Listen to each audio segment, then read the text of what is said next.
I was curled up on my parents' old sofa, a cup of chamomile tea warming my hands, when my phone rang. I expected it to be something simple, maybe a friend checking in, but instead, I heard my neighbor's annoyed voice. "Bianca, could you please lower the music? It's shaking my walls." For a second, I thought I misheard her. Music? That couldn't be right. I pressed the phone tighter to my ear, trying to make sense of it. "Music? That's impossible. I'm not even home. I'm at my parents' place." There was a pause, heavy enough to make my skin prickle. Then she shot back, sharper than before. "Well, someone's definitely blasting it in your house. You might want to check." That's when the knot in my stomach tightened. As soon as I hung up, the quiet around me felt strange, almost threatening. The tick of the wall clock seemed to hammer against my chest, matching the rhythm of my racing heart. My tea went cold on the table, forgotten, as my mind spiraled.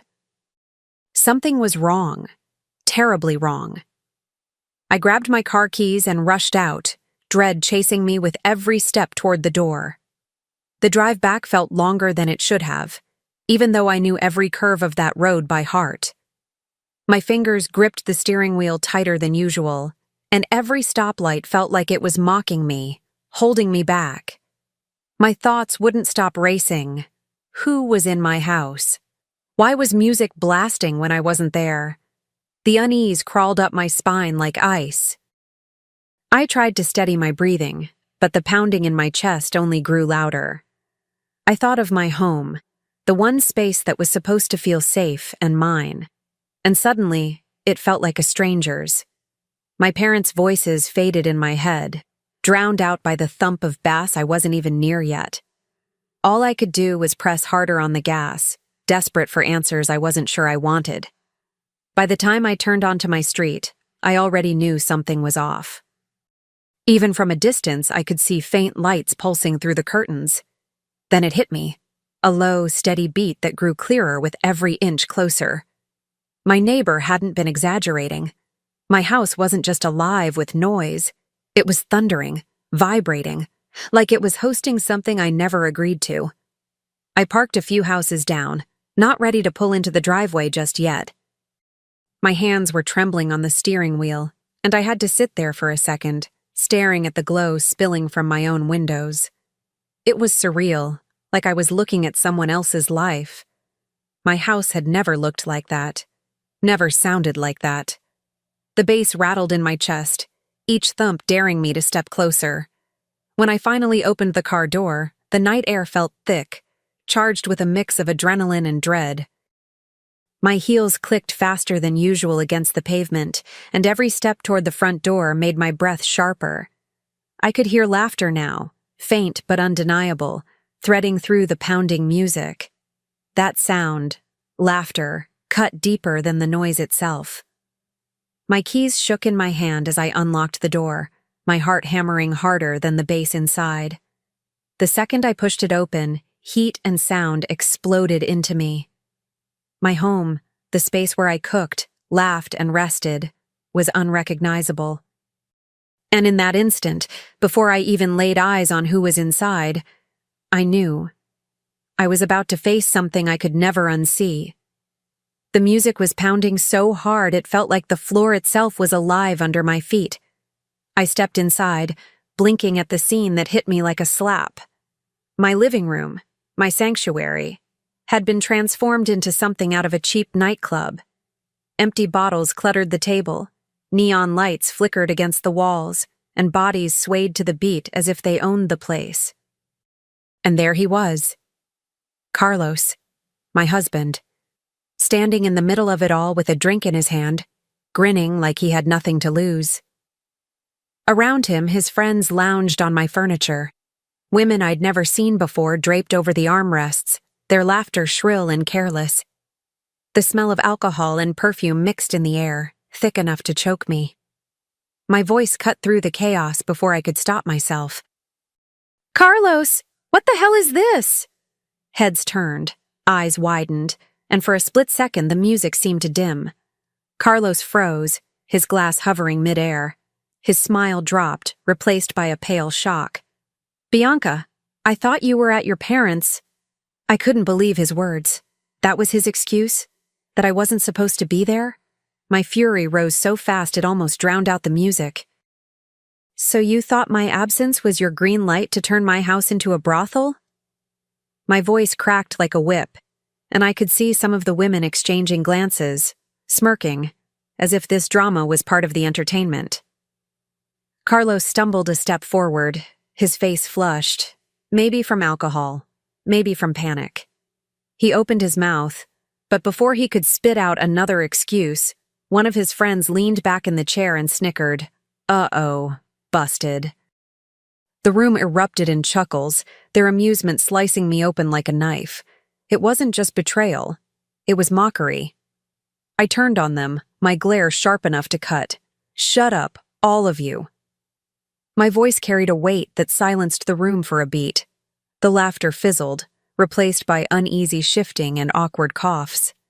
In that silence, I could feel every pair of eyes on me, waiting to see if I would crumble, or burn the whole place down. Carlos tried to mask his nerves, straightening his shoulders like he still had control. "Bianca, calm down. It's just a party," he shouted over the music, his words dripping with defensiveness. Just a party. My fists clenched at my sides, nails digging into my palms. How dare he minimize this? How dare he reduce my home, my dignity, to something so cheap? I took a step closer, my voice sharp enough to cut through the bass. "A party? With strangers half undressed, spilling drinks on my floor, laughing in my face while you stand there like the proud host? That's your definition of a party?"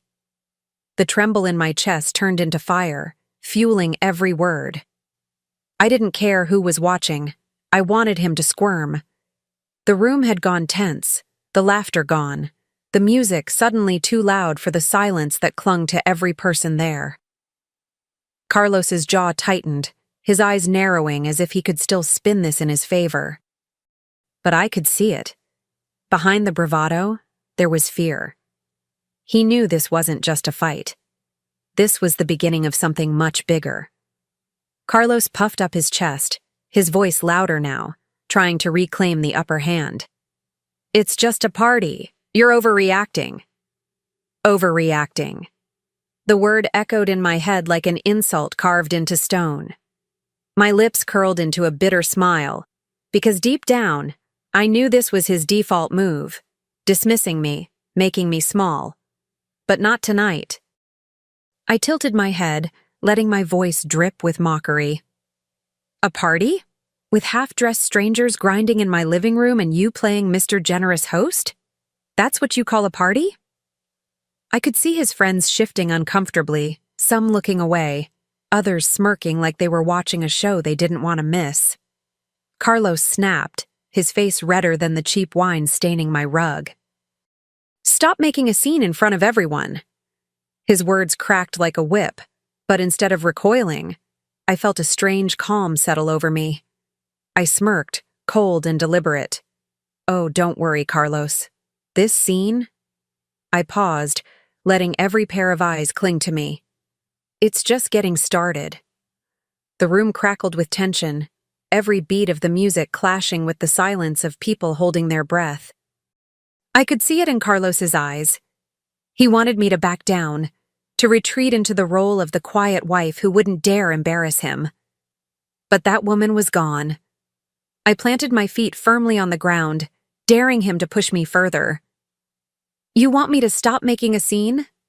I leaned in, my voice cutting low but clear enough for everyone to hear. "Then maybe you shouldn't have turned my home into a circus while I was gone. Maybe you shouldn't have mistaken my kindness for blindness."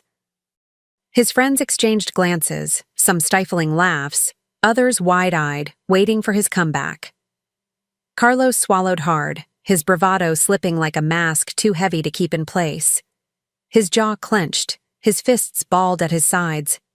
But the truth was there, in the tightness of his shoulders, in the flicker of fear darting across his face. He wasn't in control anymore. And the best part? He knew it.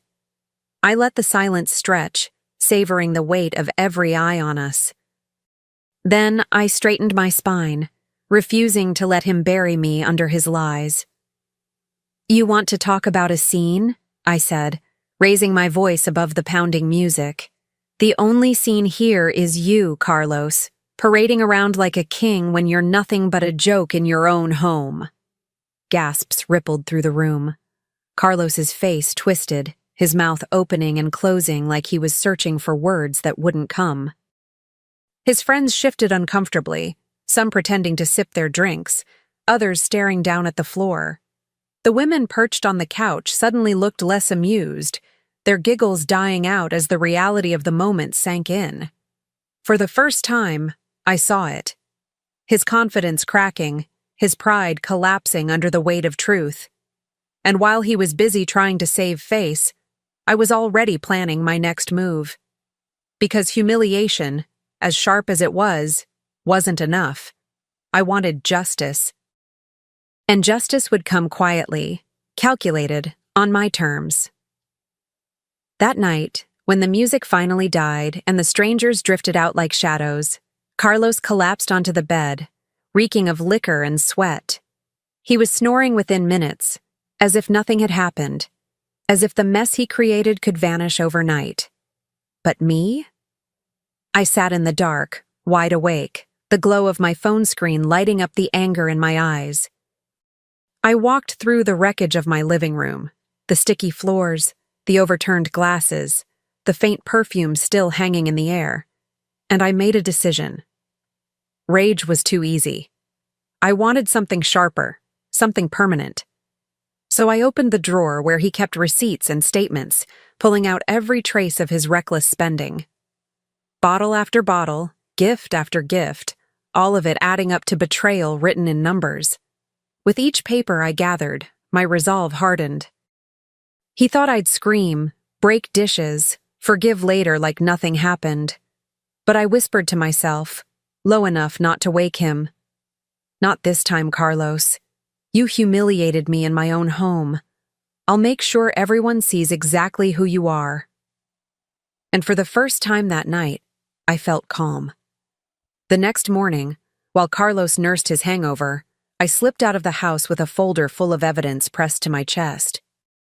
Every receipt, every bank statement, every careless charge tied to his so-called parties was neatly stacked, my quiet weapon.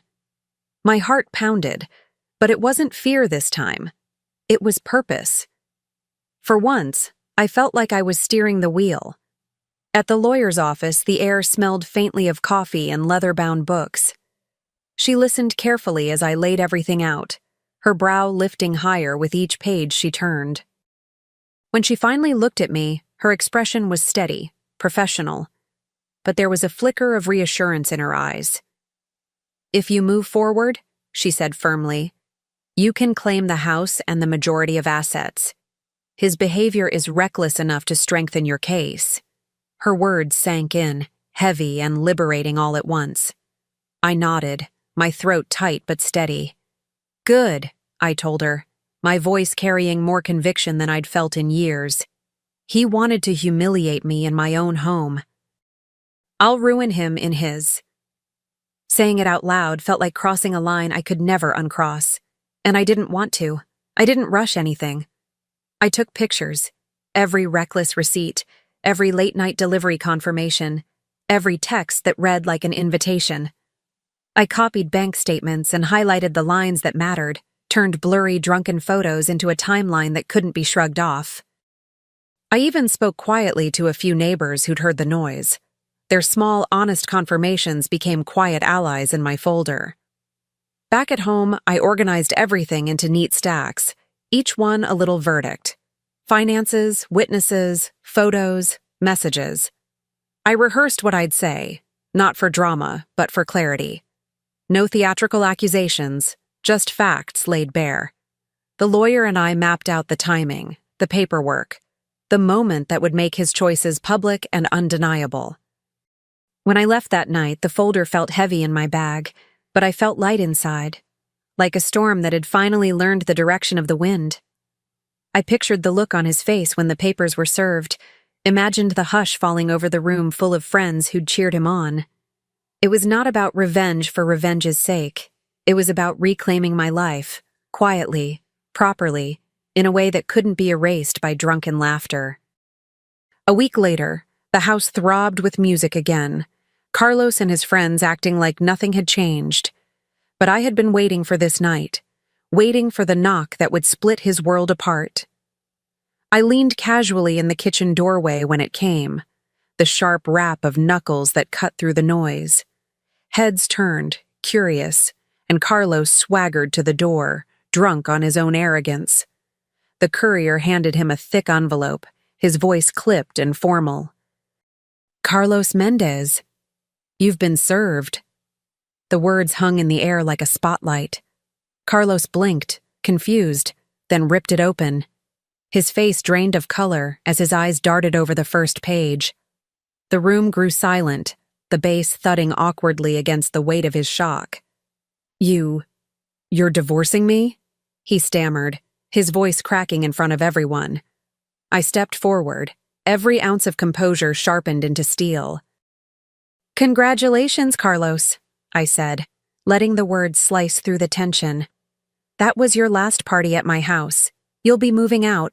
Alone." His mouth opened and closed, desperate for something, anything, that would restore his power. "You can't just kick me out," he shouted, the words shaky, more plea than command. The same man who once barked orders at me now stood cornered in his own shame. His friends shifted uncomfortably, their eyes darting between us, some biting back smirks at the spectacle. I took a slow sip from the glass of wine I'd poured myself earlier, letting the silence stretch before answering.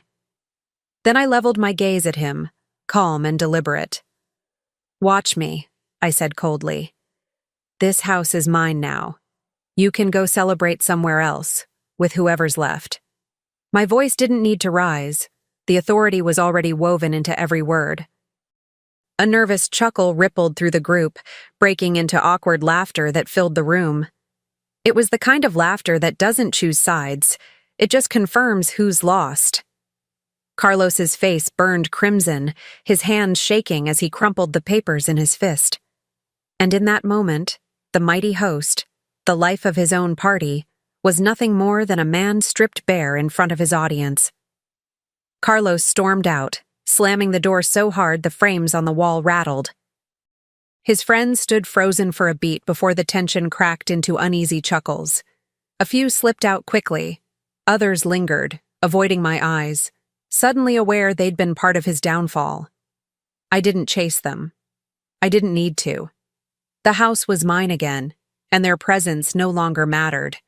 I walked over to the stereo, pressing stop until the pounding bass choked into silence. The quiet was almost sacred, like my home itself was sighing in relief.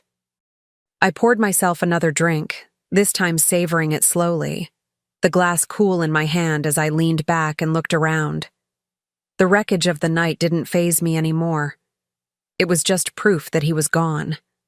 For the first time in years, I felt steady, powerful, whole. He had tried to humiliate me, to turn my absence into his playground, but in the end, I owned the stage. And as I sipped my wine, the only thought that came was simple and liberating. I had taken back my life, and I wasn't giving it up again.